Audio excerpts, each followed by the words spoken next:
नुमाइश, foreign tours, इस सब का पैसा आपकी इसी अटेंशन से ही आता है, जो कि आप अपने सब काम छोड़कर इनको देते हैं और बदले में ये आपको अपने घर की औरतें दिखाकर, अपनी प्राइवेसी दिखाकर आपको डिप्रेशन देते हैं और अपने घर की औरतों को सरेआम दिखाते हुए इनको जरा शर्म और गैरत महसूस ही नहीं होती। एवरी सिंगल डे जो भी हम कंज्यूम करते हैं वही हम बनते हैं। मैंने 3 साल तक इस्लामिक कंटेंट को देखा, एवरी सिंगल डे मेरे भाई बहन के साथ बैठ के रिएक्शन दिया, कुरान को पढ़ा, समझा। एवरी डे मेरे माइंड में सिर्फ कुरान, अल्लाह, रसूल अल्लाह सल्लल्लाहु अलैहि वसल्लम, यही सब चलता था और उसके बारे में मज़ीद मैं रिसर्च करता था और मेरी नॉलेज है इस्लाम के लिए, उसको मैंने मज़ीद इजाफा किया उसमें एवरी सिंगल डे। तो उससे मैं एक मैच्योर इंसान बना, एक अच्छा इंसान बना, मैंने अपनी आखिरत को संवारा। बट अगर हम सोशल मीडिया पे कोई गलत चीज़ देखते हैं या फिर किसी गलत इंसान को फॉलो करते हैं और एवरी सिंगल डे उस चीज़ को हम देखते रहते हैं, तो हमारा जो सबकॉन्शियस माइंड है वो कहीं ना कहीं उस चीज़ को करने की चाहत रखता है जो हम देख रहे हैं। तो आपको उससे एक बूस्ट मिलता है, एक एनर्जी होती है। वो उसका वर्ड का मीनिंग मुझे अभी इतना साइंस में मैं अच्छा नहीं हूँ तो बता नहीं पा रहा हूँ। तो एक खुशी मिलती है कि जैसे अभी हम कॉफ़ी पीते हैं ना, दिमाग को चाय पीता है इंसान तो दिमाग को सुकून मिलता है। तो वैसी ही चीज़ है कि अगर आप वैसी गलत चीज़ देखते हो या करते हो तो आपको सुकून मिलता है, आपका दिमाग आपको अप्रिशिएट करता है। तो वही चीज़ है कि जो आप देखोगे वैसे आप बनोगे। तो आज का जो वीडियो है वो हंसी टीवी की तरफ से है, कैसे जो 3 यूट्यूब व्लॉगर्स हैं वो कैसे जो यंग जनरेशन को उनका दिमाग जो है ख़राब कर रखा है उन्होंने और कर रहे हैं, वैसा वो बताने वाले हैं। तो मुझे भी नहीं पता है, एक का तो मुझे अंदाज़ा है, डकी भाई, जिनको हम खुद देखते थे, बाकियों का नहीं पता क्योंकि हम भी उनको देखते थे यार। जो बात सच है तो सच है, मतलब ठीक है जी। Let's start this video. देखा, अरे मास सब्दर भी है। What is wrong with our young generation?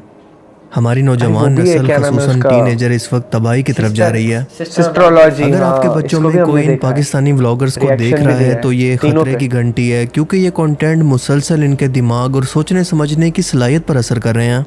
ये लोग अपना फेक लाइफस्टाइल, घर की 4 दीवारी, दौलत की नुमाइश अपनी बीवियों को दिखाकर आपके बच्चों को sexually frustrated at early age और डिप्रेशन का मरीज बना रहे हैं।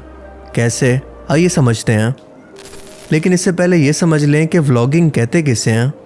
व्लॉगिंग दरअसल एक ब्लॉग ही है, लेकिन वीडियो के फॉर्मेट के अंदर, जिसमें आप अपने किसी इवेंचुअली या दिन भर के किसी इंसिडेंट को रिकॉर्ड करके इंटरनेट पर डालते हैं। फैमिली व्लॉगिंग एक ऐसी कैटेगरी है जिसके अंदर व्लॉगर्स अपनी फैमिली के लोगों के साथ व्यूअर्स की ऐसी अटैचमेंट बनाने के अंदर कामयाब हो जाते हैं कि वो रोज़ इनको देखने के लिए खिंचा चलाए, किसी नशे की तरह। देखें, जिस तरह से एक फ़िल्म के अंदर इसके मुख्तलिफ करैक्टर्स होते हैं और आप इन्हें एक बार देखने के बाद इनको खुद से रिलेट करते हैं या फिर इनको देखकर कंफर्टेबल महसूस करते हैं क्योंकि आप इनके बारे में जानते हैं, तो आप इनको आगे भी देखना चाहते हैं। और बिल्कुल यही होता है फैमिली व्लॉगिंग के साथ भी, कि आप इनके साथ एक दफ़ा अटैचमेंट महसूस कर लें तो बार बार इनको घर के मेंबर की तरह देखने के लिए खिंचे चले आते हैं। और बिल्कुल इसी चीज़ का फ़ायदा ये डेली व्लॉगर्स उठाते हैं। ये बिल्कुल एक नशे की तरह है। यूट्यूब पर देखी जाने वाली तमाम वीडियोस में से 80% यही फैमिली व्लॉगिंग होती है। मुख्तलिफ रिसर्चेस बताती हैं कि इन्हें देखने वाले इसके किसी नशे की तरह आदी हो जाते हैं। नशा जो कि इंसान की फिजिकल हेल्थ को तबाह करता है, तो ये डेली व्लॉगर्स आपकी दिमागी कंडीशन को तबाह करते हैं, जिसका डायरेक्ट ताल्लुक आपकी फिजिकल हेल्थ के साथ है।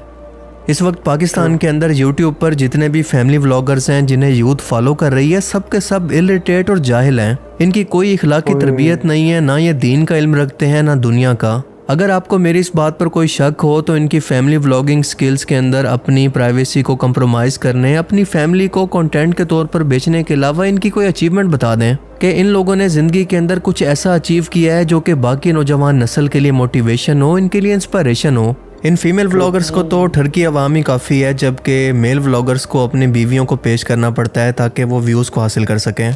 और सोने पे सुहागा कि ये फीमेल व्लॉगर्स इतनी डम्ब हैं और इतनी बेवकूफ़ हैं कि इन्हें गानों की आवाज़ खुदा की इंसान से कलाम करने की आवाज़ लगती है। तेरा महसूस कर तो मतलब वो ये कि अल्लाह ताला बंदे को कह रहा है कि मुझे टाइम तो दो, कहीं से कुछ तो करो। और इतने गैरतमंद हैं कि अपनी शादी समेत अपनी प्राइवेट लाइफ को सोशल मीडिया पर लाकर दुनिया के सामने खोलकर बयान करते हैं जैसे ये इनके घर का नहीं बल्कि पूरे पाकिस्तान का पर्सनल मसला है। तो बताएं कि ऐसे लोगों का तालीम और शऊर से क्या ताल्लुक है?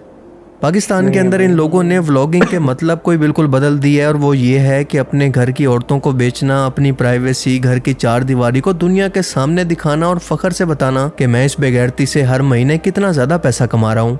ये लोग दिन ब दिन इन मैच्योर और टीनेजर बच्चों के दिमाग के अंदर वल्गैरिटी का जहर भर रहे हैं। बेतुके फैशन, नाच गाना, दौलत की नुमाइश, फॉरेन टूर्स, इस सब का पैसा आपकी इसी अटेंशन से ही आता है जो कि आप अपने सब काम छोड़कर इनको देते हैं और बदले में ये आपको अपने घर की औरतें दिखाकर, अपनी प्राइवेसी दिखाकर आपको डिप्रेशन देते हैं और अपने घर की औरतों को सरेआम दिखाते हुए इनको ज़रा शर्म और गैरत महसूस ही नहीं होती। आज इनके लिए बीवी, बच्चे, प्राइवेसी सब कुछ सिर्फ और सिर्फ कंटेंट ही है जिसे दिखाकर ही आपको सोचने पर मजबूर करेंगे कि आपकी लाइफ नामुकम्मल है, आपके पास ऐसा कुछ भी नहीं है, जबकि इनकी ज़िंदगी के अंदर बस खुशियाँ ही खुशियाँ और पैसा ही पैसा है। पर ये हकीकत नहीं है, क्योंकि इन डेली व्लॉगर्स की लाइफ भी आपकी तरह ही होती है, डिप्रेशन, मुश्किलात के अंदर भरी हुई, परेशानियों से भरी, लेकिन आपको ये हमेशा वही कुछ दिखाते हैं जो कि ये दिखाना चाहते हैं। और सबसे बढ़कर ये तमाम वीडियो स्क्रिप्टेड होती हैं, यानी कई घंटों की वीडियोस को रिकॉर्ड करने के बाद कुछ सेकंड्स के ऐसे क्लिप निकाले जाते हैं जिन्हें देखकर आपको लगे कि यार इनकी लाइफ तो कितनी इंटरेस्टिंग है और मेरी लाइफ कितनी बोरिंग। इन लोगों का तो आपस के अंदर घर में किसी से कोई झगड़ा ही नहीं होता। इनकी लाइफ कितनी परफेक्ट है, ये अपनी लाइफ के अंदर कितना खुश हैं, जबकि ऐसा नहीं होता। क्या आप तसव्वुर कर सकते हैं कि दुनिया में कोई शख्स ऐसा भी मौजूद हो जिसको कोई परेशानी ना हो या फिर उसकी लाइफ के अंदर कोई प्रॉब्लम ना हो? हम जानते हैं कि ऐसा नामुमकिन है, लेकिन डेली व्लॉगर्स की लाइफ को देखकर तो बिल्कुल ऐसा ही लगता है। सो ये सब कुछ फेक होता है जिसको देख देख कर आपको डिप्रेशन होने लगता है, क्योंकि आप अपनी लाइफ को इनसे कंपेयर करने लगते हैं। इनकी कुछ मिनट की वीडियो भी स्क्रिप्ट और एक्टिंग से बनाई जाती है, क्योंकि ये लोग ना चाहते हुए भी ऐसी हरकतें करते हैं जो कि इन्हें करना बिल्कुल पसंद नहीं है, यानी बीवियों को सामने लाकर दिखाना, इन्हें रिकॉर्ड करना, foreign tours, fake prank, fake lifestyle, जिन्हें देखने के लिए यंग जनरेशन भागती हुई इनके पीछे आएगी और इसके पीछे मोटिवेशन इनके लिए है सिर्फ और सिर्फ पैसा। इसके अलावा इन लोगों को एंटरटेनमेंट, सोशल नॉर्म्स और सोशल वैल्यूज से कोई लेना देना नहीं। इन लोगों को देख देख कर बच्चे क्या सीख रहे हैं और इनकी इन्हीं हरकतों को देख कर इन्हीं की तरह कैमरा उठाकर इन मैच्योर हरकतें करके इन्हीं की तरह बनना चाहते हैं। इन फैमिली व्लॉगर्स को इसका ज़रा भी एहसास नहीं है कि बच्चों के दिमाग पर इनका क्या असर होता है। और यही लोग हैं जो कि इन बच्चों की ज़हनी तौर पर तरबियत कर रहे हैं, क्योंकि अगर इन डेली व्लॉगर्स की आप चैनल एनालिटिक्स को देखें तो आपको पता चलेगा कि इनकी फॉलोइंग के अंदर 80% तक तो बच्चे हैं, क्योंकि जाहिर है कि कोई मैच्योर इंसान तो इस तरह के कंटेंट को कंज्यूम नहीं कर सकता। यही बच्चे हैं जो कि इनके लाइफस्टाइल को देखकर, इनके कंटेंट को देखकर इनसे इंस्पायर हो रहे हैं और इन्हीं की तरह बनना चाहते हैं। बार बार इनके लग्जरी लाइफस्टाइल को देखकर वो एक बार तो ज़रूर सोचते हैं कि काश ये सब कुछ मेरे पास भी होता। ज़्यादातर इस तरह के फैमिली व्लॉग्स के अंदर इस तरह के लोग शामिल हैं जिनके पास कोई शुरू से टैलेंट नाम की चीज़ है ही नहीं, क्योंकि टैलेंट की पहली डिमांड होती है कि ऑर्गेनिक यानी खुद के जेन्युइन कंटेंट को बनाना, और ये लोग तो इस पहले टेस्ट के अंदर ही फेल हो जाते हैं। इस चीज़ को कवर करने के लिए इन लोगों ने व्लॉगिंग का सहारा लिया और टिकटॉक एप्लीकेशन पर लिप सिंक करने और फेम हासिल करने के बाद इन लोगों ने यूट्यूब का रुख किया। अपने टिकटॉक के फेम को या फिर ऑडियंस को टिकटॉक से कन्वर्ट कर दिया यूट्यूब पर, यानी इन लोगों को कोई स्ट्रगल नहीं करना पड़ी और इसकी बजाय इन लोगों ने फैमिली को दिखाकर अपनी प्राइवेसी को ख़त्म करके आज ये सब कुछ वाहियात चीज़ों को दिखाने का ट्रेंड शुरू किया, जो कि ना तो हमारे किसी कल्चर का हिस्सा है और ना ही हमारे दीन के अंदर इसकी कोई इजाज़त है। जिस तरह से बेहयाई के साथ इन चीज़ों को प्रमोट किया जा रहा है जो कि इखलाकियात में भी नहीं आती। फ़ाद मुस्तफ़ा की ये स्टेटमेंट तो आपको याद होगी, जो कि बिल्कुल हकीकत है। Content is the most overrated word in this country and there is no such content. Everybody is selling their family. वो अलग बात है कि अपने शो के अंदर ये भी लड़कियों को और वाहियात चीज़ों को प्रमोट करते रहते हैं, लेकिन जो इन्होंने बात की है वो ठीक है। ये हकीकत है कि आज इन डेली फैमिली व्लॉगर्स ने ये ट्रेंड सेट कर दिया है कि अगर कोई शख्स जेन्युइन व्लॉगिंग करना भी चाहता है या अपनी कोई क्रिएटिविटी दिखाना चाहता है तो वो आज के टाइम में ऐसा नहीं कर सकता, क्योंकि आज इसे उस फेम को हासिल करने के लिए अपनी प्राइवेसी को कुर्बान करना पड़ेगा, अपने घर की औरतों को दिखाना पड़ेगा। और बिल्कुल यही वजह है कि आज पाकिस्तान के टॉप के कंटेंट क्रिएटर्स जो कि एक वक्त के अंदर डेली व्लॉग्स अपलोड किया करते थे, आज बिल्कुल खामोश हैं, क्योंकि वो इस बेगैरती का हिस्सा चाहकर भी नहीं बन सकते। क्योंकि आप सभी लोग जानते हैं कि इन क्रिएटिव व्लॉग्स को बनाने के पीछे कितनी स्ट्रगल होती है। इन्हें शूट करने से लेकर एडिट करने और पब्लिक के सामने लाने के अंदर अच्छा खासा टाइम लगता है, काफ़ी मेहनत लगती है, लेकिन इनकी ये तमाम मेहनत डेली व्लॉगर्स की एक वीडियो के व्यूज़ के कुछ परसेंटेज के बराबर भी नहीं होता, जिसकी वजह से इनकी ये तमाम मोटिवेशन ख़त्म हो जाती है। सो यही वजह है कि आज ये talentless privacy sellers, so called vloggers बढ़ते जा रहे हैं और टैलेंटेड लोग इसी प्राइवेसी की वजह से उसी स्पीड से कम हो रहे हैं। और YouTube भी क्वालिटी की बजाय क्वांटिटी को प्रमोट कर रहा है, और वो खुद से ऐसा नहीं कर रहा बल्कि आप लोग उससे ऐसा करवाते हैं, क्योंकि वो तो एक एल्गोरिदम है, एक सॉफ्टवेयर है, एक सिस्टम है। आप इस तरह के कंटेंट को, इस तरह के व्लॉगर्स को देखने के लिए बार बार आते हैं तो वो आपको उसी तरह की वीडियोस को रिकमेंड करता है, क्योंकि ये इसके सिस्टम में फीड है। सो दरअसल प्रॉब्लम इज यूर इंटरेस्ट, और आप ही हैं जो कि इसको रोक सकते हैं। सवाल है कि कैसे? जवाब इंतहाई सिंपल है कि ऐसे लोगों को देखना छोड़ दें या अपनी मौत आप मर जाएंगे।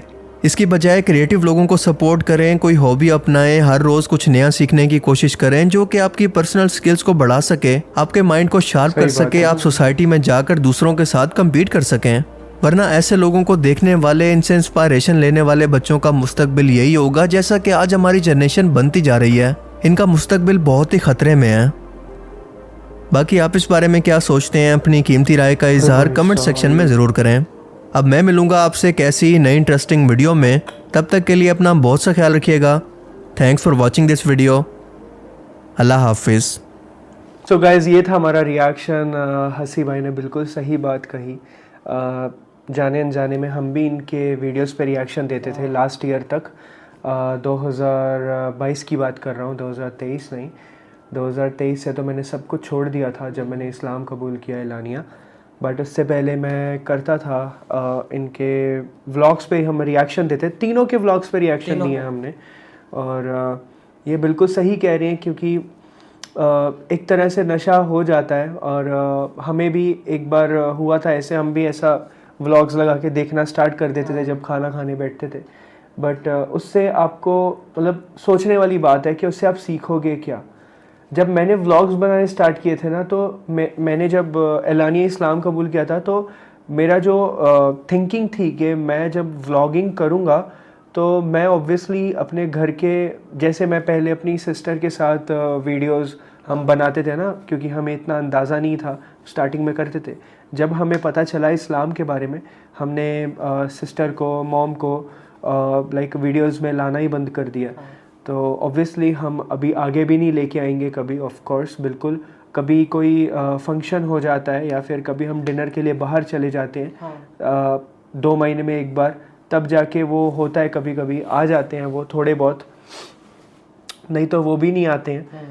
एंड हमने जब स्टार्ट किया था व्लॉगिंग, तो मेरा जो मकसद था वो ये था कि मुझे इस्लाम को प्रमोट करना है व्लॉगिंग के थ्रू। मैं चाहता हूँ कि जो यूथ है वो इस्लाम को जाने, वो समझे कि मुसलमान एक कैसे अपनी ज़िंदगी बिताता है, कैसे वो नमाज़ें पढ़ता है, कैसे वो अपने दोस्तों के साथ रहता है, कैसे वो सबकी हेल्प करता है।